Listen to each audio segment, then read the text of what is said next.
कहानी तस्वीर की। एक बादशाह ने अपनी सल्तनत में ऐलान करवाया कि मुल्क में तस्वीरी मुकाबला करवाया जाएगा और उन्वान अम्न की तस्वीर होगा।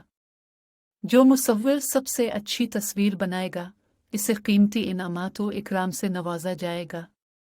इस मुकाबले में मुल्क के बेशतर मुसव्विरों ने हिस्सा लिया और अपनी अपनी समझ के मुताबिक अम्न की तस्वीर बनाए। जब तमाम तस्वीर नुमाइश के लिए पेश की गईं तो बादशाह ने खुद तमाम तस्वीरों को देखने का फैसला किया। तमाम तस्वीर में से बादशाह को सिर्फ 2 तस्वीरें पसंद आईं, लेकिन इनाम के लिए तो सिर्फ एक तस्वीर को चुना था। पहली तस्वीर एक पुरसुकून झील की थी। इस झील को एक आईना की सूरत में पेश किया गया था। इस झील को चारों जानिब से हरे भरे पहाड़ों ने घेर रखा था। ऊपर खुला नीला आसमान दिखाया गया था जिसमें रुई के गालों की मानिंद बादल नजर आ रहे थे।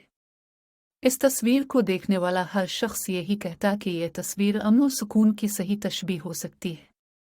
यकीनन बादशाह इसे ही मुंतखब कर गए और इनाम इसी मुसव्विर को मिलेगा। दूसरी तस्वीर में भी पहाड़ थे, मगर खुश्क चट्टान और खुरदरे बेरौनक पहाड़ दिखाए गए थे। इन पहाड़ों के ऊपर बहुत गजबनाक किस्म का आसमान दिखाया गया था जो शदीद बारिश बरसा रहा था। बादलों की गरज चमक ने इसे मजीद दहशतनाक बना दिया था। इन पहाड़ों के एक जानिब बहुत जोर और शोर से आबशार बह रही थी और कहीं से भी सुकून दिखाई नहीं देता था।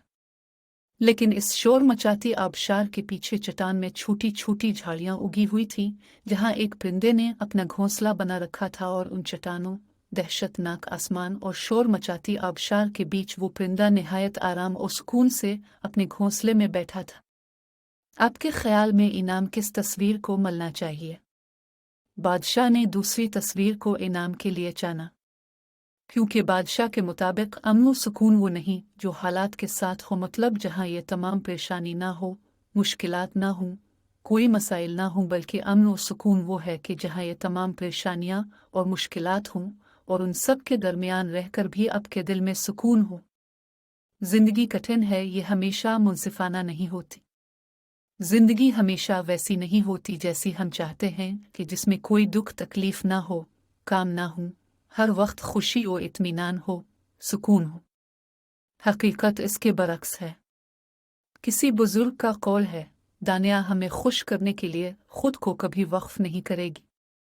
हम तमीरी अंदाज अपना कर इन तमाम दर्द कर्ब और मसाइब का मुकाबला कर सकते हैं।